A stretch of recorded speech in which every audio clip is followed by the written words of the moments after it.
Hi, hello. Welcome to i-TUTOR NCERT series. Today, we are going to discuss Class 12 Geography NCERT Fundamentals of Human Geography, Chapter 1 Human Geography, Nature and Scope. Physical geography studies physical environment and human geography studies the relationship between the physical or natural and the human worlds, the spatial distribution of human phenomena and how they come out, the social and economic differences between different parts of the world. Okay, so these are the study of human geography. Okay, so in physical geography we studied about the physical environment, but in human geography we studied the relationship between the physical or natural and the human worlds and the spatial distribution of human phenomena and how they come out. Then the social and economic differences between different parts of the world. Now, it is interesting to note that both physical and human phenomena are described in metaphors using symbols from the human anatomy. Now, nature of human geography. Human geography studies the interrelationship between the physical and the environment and socio-cultural environment created by human beings through mutual interaction with each other. Okay, so the human geography studies the interrelationship between the physical environment and the socio-cultural environment created by human beings through mutual interactions with each other. Now, houses, villages, cities, road rail networks, industries, farms, ports, items of our daily use and all other elements of material culture have been created by human beings using the resources provided by the physical environment. While physical environment has been greatly modified by human beings, it has also in turn impacted human lives. Okay, so that's about the nature of human geography. Now, naturalization of humans and humanization of nature. Human beings interact with their physical environment with the help of technology. It is not important what human beings produce and create, but it is extremely important with the help of what tools and techniques do they produce and create. Okay, so it's not important how they or it's not important what human beings produce or create, but it's important what with the which tools, okay, which tools or techniques are used to produce and the creation. Now, technology indicates the level of cultural development of society. Human beings were able to develop technology after they developed better understanding of natural laws. For example, the understanding of concepts of friction and heat helped us discover fire. Okay, so we know the understanding of concept of the friction and heat. Okay, so this understanding helped us to discover the fire. Similarly, understanding of the secrets of DNA and the genetics enabled us to conquer many diseases.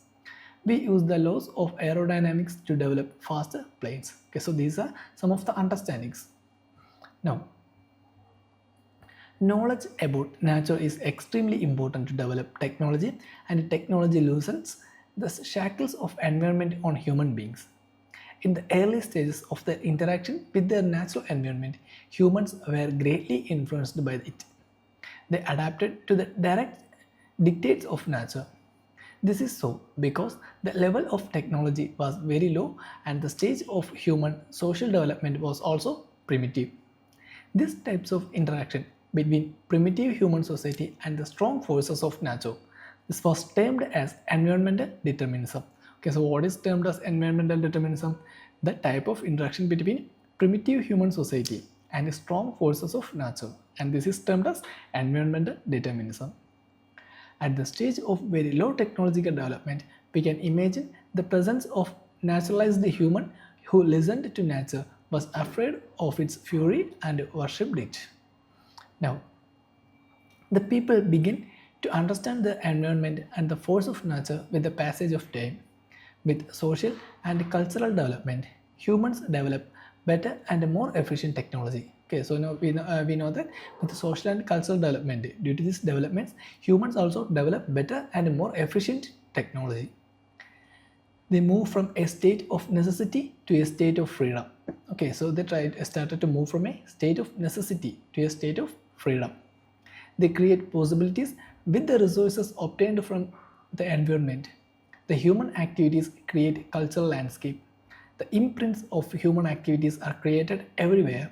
Health resorts on highlands, huge urban sprawls, fields, orchards and pastures in plains and rolling hills, ports on the coast, oceanic routes and oceanic surface, and satellites in the space. Okay, so the human activities are in everywhere. Okay, from the health resort to the satellites in the space. The earliest scholars termed this as possibilism. Okay, nature provides opportunities and human beings make use of these, and slowly nature gets humanized and starts bearing the imprints of human endeavor. It is technology that has allowed the people of Trondheim and others to overcome the constraints imposed by nature.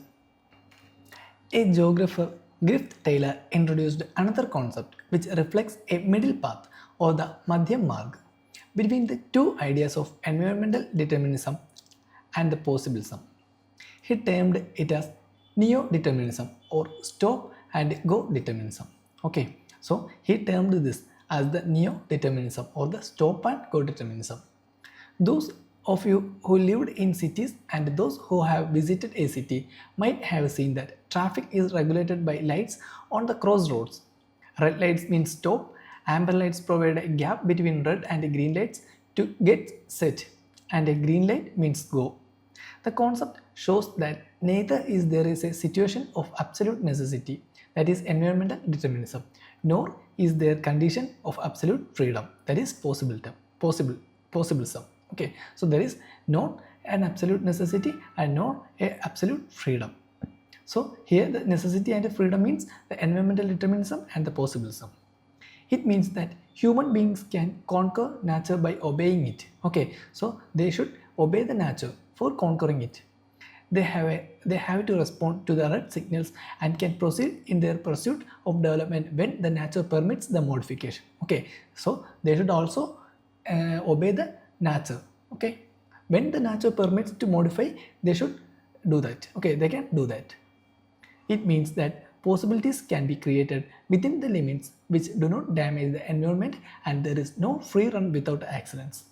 The free run which the developed economies attempt to take has already resulted in the greenhouse effect, ozone layer depletion, global warming, receding glaciers and degrading lands. Okay, so the free run which the developed economies attempt to take has already resulted. Okay, so this green light, this resulted the impacts like a greenhouse effect, then ozone layer depletion, then global warming, receding glaciers and degrading lands.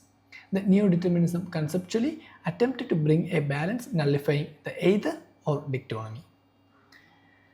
So now look at this. Now this is a period, approaches and broad features. First one, the early colonial period. In this period, exploration and description happens.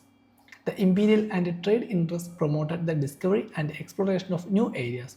An encyclopedic description of the area formed an important aspect of the geographer's account. Now, later colonial period. Okay, second period is later colonial period. This is regional analysis. Okay, in this period, the approach is regional analysis. Elaborate description of all aspects of region were undertaken. The idea was that all the regions were part of a